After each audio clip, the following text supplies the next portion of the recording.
ఏపీలో జనాభా తగ్గుదల సమస్యగా మారిందని సీఎం చంద్రబాబు తెలిపారు. పిల్లలే మన సంపద అని పేర్కొన్నారు. ఇక నుంచి మూడో బిడ్డ పుట్టిన వెంటనే 30,000 రూపాయలు ఇస్తామన్నారు. 4వ సంతానానికి 40,000 అందిస్తామని ప్రకటించారు ఏపీ సీఎం. మహిళలు సృష్టికర్తలని, పిల్లల్ని భారంగా భావించొద్దని సూచించారు. ప్రస్తుతం తల్లికి వందనం కింద ఒక్కో బిడ్డకు 15,000 చొప్పునిస్తున్నామని, దీన్ని భవిష్యత్తులో పెంచుతామని వెల్లడించారు సీఎం చంద్రబాబు.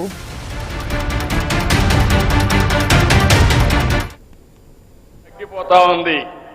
ఎప్పుడైతే ఆదాయం పెరుగుతా ఉందో ఆటోమేటిక్ గా కొంతమంది ఒక పిల్లవాడితోనే సర్ది పెట్టుకుంటున్నారు. ఒకవేళ మగ పిల్లవాడు కాకపోతే మళ్ళా ట్రై చేసే పరిస్థితికి వస్తున్నారు. ఇంకో పక్కన మీరు చూస్తే దీనివల్ల 2.1 జనాభా ఉండాలి రీప్లేస్మెంట్ లెవెల్కి. అంటే జీవిత కాలంలో ఒక దంపతులు 2.1కి జన్మనిస్తే జనాభా నియంత్రణ అంటే సమగ్రంగా జరుగుతుంది. కానీ కొన్ని దేశాల్లో జనాభా తగ్గిపోయింది. ముసలివాళ్ల సంఖ్య పెరిగింది. మూడో చైల్డ్కి 30,000 రూపాయలు పుట్టిన వెంటనే ఇస్తాం. 4వ చైల్డ్కి 40,000 రూపాయలు ఇస్తాం. ఇది కరెక్ట్ అయిన నిర్ణయం అని మిమ్మల్ని అడుగుతున్నా. మా ఆడబిడ్డలు చెప్పండి అమ్మా, మీరేమంటారు? మీరే సృష్టికర్తలు, మీరు లేకపోతే సృష్టి లేదు. అలాంటి మనందరం కూడా ఆలోచించుకోవాల్సిన అవసరం ఉంది. నేను వస్తాను. మీరు అనుకుంటున్నారు పిల్లలు భారం అని. కాదు, పిల్లలే మీకు సంపదను నిరూపించే బాధ్యత నాదని మరొక్కసారి హామీ ఇస్తున్నా. జనాభా తగ్గిపోతా ఉంది. ఎప్పుడైతే ఆదాయం పెరుగుతా ఉందో ఆటోమేటిక్ గా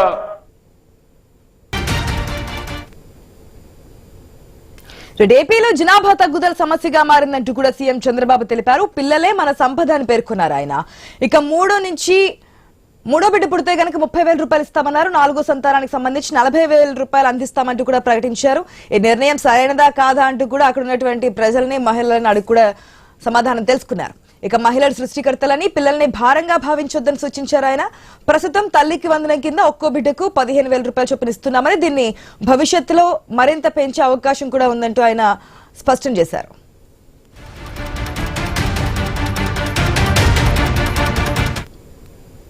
తగ్గిపోతా ఉంది. ఎప్పుడైతే ఆదాయం పెరుగుతా ఉందో ఆటోమేటిక్ గా కొంతమంది ఒక పిల్లవాడితోనే సర్ది పెట్టుకుంటున్నారు. ఒకవేళ మగ పిల్లవాడు కాకపోతే మళ్ళా ట్రై చేసే పరిస్థితికి వస్తున్నారు. ఇంకో పక్కన మీరు చూస్తే దీనివల్ల 2.1 జనాభా ఉండాలి రీప్లేస్మెంట్ లెవెల్కి. అంటే జీవిత కాలంలో ఒక దంపతులు 2.1కి జన్మనిస్తే జనాభా నియంత్రణ అంటే సమగ్రంగా జరుగుతుంది. కానీ కొన్ని దేశాల్లో జనాభా తగ్గిపోయింది. ముసలివాళ్ల సంఖ్య పెరిగింది. మూడో చైల్డ్కి 30,000 రూపాయలు పుట్టిన వెంటనే ఇస్తాం. 4వ చైల్డ్కి 40,000 రూపాయలు ఇస్తాం. ఇది కరెక్ట్ అయిన నిర్ణయం అని మిమ్మల్ని అడుగుతున్నా. మా ఆడబిడ్డలు చెప్పండి అమ్మా, మీరేమంటారు? మీరే సృష్టికర్తలు, మీరు లేకపోతే సృష్టి లేదు. అలాంటి మనందరం కూడా ఆలోచించుకోవాల్సిన అవసరం ఉంది. నేను వస్తాను. మీరు అనుకుంటున్నారు పిల్లలు భారం అని. కాదు, పిల్లలే మీకు సంపదను నిరూపించే బాధ్యత నాదని మరొక్కసారి హామీ ఇస్తున్నా.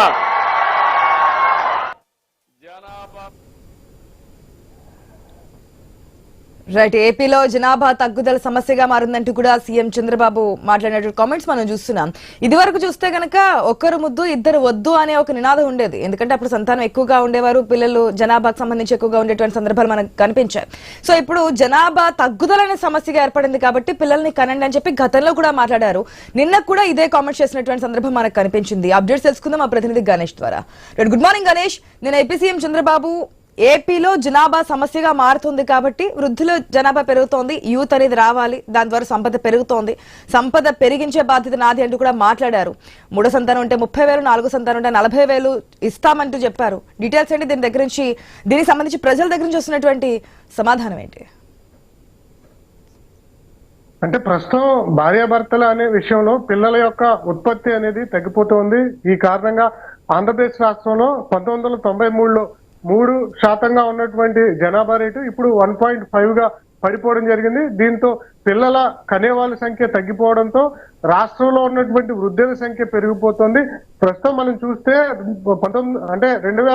2047 నాటికి పూర్తిగా 23% వృద్ధుల సంఖ్య పెరిగి ఆంధ్రప్రదేశ్ రాష్ట్రం వృద్ధుల రాష్ట్రంగా మారిపోతుందన్న ఆందోళనను ముఖ్యమంత్రి చంద్రబాబు వ్యక్తం చేశారు. అందువల్ల రాష్ట్రంలో జనాభా రేటు పెరగాలంటే ఖచ్చితంగా సంతానోత్పత్తి పెరగాలి. అందువల్ల భార్యాభర్తలు సంతానానికి ప్రాధాన్యత ఇవ్వాలి అని చెప్పి ముఖ్యమంత్రి చంద్రబాబు పిలుపునిస్తున్నారు. గతంలో ఇదే ముఖ్యమంత్రి ఒకరు ముద్దు ఇద్దరు వద్దు అన్నట్లుగా కొన్ని నినాదాలతో ముందుకు వెళ్లారు. జనాభా పెరిగిపోతున్నటువంటి సందర్భంలో పిల్లల్ని కనవద్దని చెప్పి గతంలో ప్రభుత్వాలు ప్రచారం చేశాయి. కానీ ఇప్పుడు అనూహ్యంగా పిల్లల సంతానోత్పత్తి రేటు అంటే టోటల్ ఫెర్టిలిటీ రేట్ అనేది 1.5కు పడిపోవడంతో జనాభా సంఖ్య అనేది తరిగిపోతూ వస్తుంది. దీంతో రాష్ట్రంలో కావచ్చు, దేశంలో కావచ్చు, ప్రపంచంలో కావచ్చు యువత సంఖ్య పెరిగిపోతుంది. అంటే ఇవాల్టి బాలలే రేపటి భవిష్యత్తుకు పునాదులు అవుతారు. అంటే ఇవాల్టి బాలలే రేపటి అంటే చెప్పుకుంటాం కదా నినాదాలు. ఇదే క్రమంలో ఆర్థిక వ్యవస్థ మీద జనాభా యువత రేటు లేకపోవడంతో ఆర్థిక వ్యవస్థ మీద భారం పడుతుంది. అది భవిష్యత్తులో మరింత ప్రమాదకరంగా మారేటువంటి అవకాశం ఉంటుంది. అందువల్ల అంటే ప్రతి ఒక్క భార్య భర్త కూడా పిల్లలు కనేందుకు ప్రాధాన్యత ఇవ్వాలి. గతంలో పిల్లలంటే భారంగా మారేవారు, కానీ ఇప్పుడు ప్రభుత్వాలు పిల్లల పెంపకానికి ప్రోత్సాహం అందిస్తున్నాయి. ముఖ్యంగా తల్లికి వందనం ఆంధ్రప్రదేశ్ రాష్ట్రంలో అమలు చేస్తున్నారు. ఏడాదికి 15,000 రూపాయలు ఇస్తున్నారు. ఇద్దరు పిల్లలు ఉంటే 30,000 ఇస్తున్నారు. ముగ్గురు పిల్లలు ఉంటే 45,000 ఇస్తున్నారు. అలా ఎంతమంది పిల్లలు ఉంటే ఆ ఇచ్చేటువంటి పథకం యొక్క వాల్యూ పెరుగుతుంది. దాంతో పాటుగానే గతంలో పిల్లలంటే భారంగా మారేవారు, కానీ ఇప్పుడు ఇద్దరు పిల్లల తర్వాత మూడో పిల్లల కంటే ప్రభుత్వం వారికి ఏడాదికి 30,000 రూపాయలు ఇస్తుంది. నాలుగో పిల్లోడి కంటే 40,000 రూపాయలు ఇస్తుంది. ఈ ఆర్థిక ప్రోత్సాహం వల్ల అంటే భార్య భర్తల్లో ఎవరైతే పోషించడానికి ఇబ్బందికర ఆలోచనలు ఎవరైతే పడుతూ ఉంటారో అందుకు ఇబ్బంది లేకుండా రాష్ట్ర ప్రభుత్వమే పిల్లల్ని పోషించే పథకాలను అయితే తీసుకొస్తున్నటువంటి సందర్భం కనిపిస్తుంది. దట్టి రాష్ట్రంలో ఉన్నటువంటి మహిళా ఉద్యోగులు ఎవరైతే ఉంటారో ఉద్యోగ భారంతో వారు కొంత ఇబ్బంది పడుతూ ఉంటారు. అందువల్ల పిల్లలకి అనేటువంటి ఆలోచన చాలా మంది పక్కన పెడుతున్నారు. అలాంటి ఆలోచనని స్పష్టి పలుకుతూ రాష్ట్ర ప్రభుత్వమే ఎవరైతే ఈ అంటే సంతానం ఏర్పడేందుకు సిద్ధంగా ఉంటారో అలాంటి మహిళా ఉద్యోగులకు 12 నెలల పాటు ఈ సంతాన ఉత్పత్తి కోసం వారికి అంటే సెలవులు మంజూరు ప్రసూతి సెలవులు ఇచ్చేందుకు రాష్ట్ర ప్రభుత్వం సిద్ధం అవడం జరిగింది. అంతేవిధంగా మనం చూస్తున్నాం ఆంధ్రప్రదేశ్ రాష్ట్రంలో అంగన్వాడీ కేంద్రాల ద్వారా పిల్లలకి పోషకాహారం ప్రభుత్వం అందిస్తూ వస్తుంది. వారు పెరిగి దాదాపు 3-4 ఏళ్ల వయసు వచ్చేంత వరకు కూడా అంగన్వాడీ కేంద్రాల ద్వారా వారికి పాలు, గుడ్లు, అదేవిధంగా ఇతర ఆహార పదార్థాలన్నీ కూడా రాష్ట్ర ప్రభుత్వం పిల్లలకు అందిస్తున్నటువంటి తరుణంలో తల్లిదండ్రులు పిల్లలు కనేందుకు భారంగా అంటే చూడకండి. ఖచ్చితంగా రాష్ట్ర ప్రభుత్వం పిల్లలకు భరోసా ఇస్తుంది. గతంలో పిల్లల సంఖ్య తగ్గేందుకు మేమే ప్రచారం చేశాం, కానీ రాష్ట్రంలో వృద్ధుల సంఖ్య పెరిగిపోతూ యువత సంఖ్య తగ్గిపోతున్నటువంటి దృష్ట్యా రానున్నటువంటి కాలంలో ఇది ఆర్థిక అంశంలో, అభివృద్ధి అంశంలో, సమగ్ర అన్నిటువంటి అంశాల్లో కూడా పిల్లల రేటు పెరగాల్సినటువంటి అవసరం ఉందని చెప్పి రాష్ట్ర ప్రభుత్వం భావిస్తుంది. దాంట్లో భాగంగానే సంతానోత్పత్తి మీద అనేక పథకాలు కూడా తీసుకొచ్చినటువంటి సందర్భం. Right Ganesh, thanks for the update.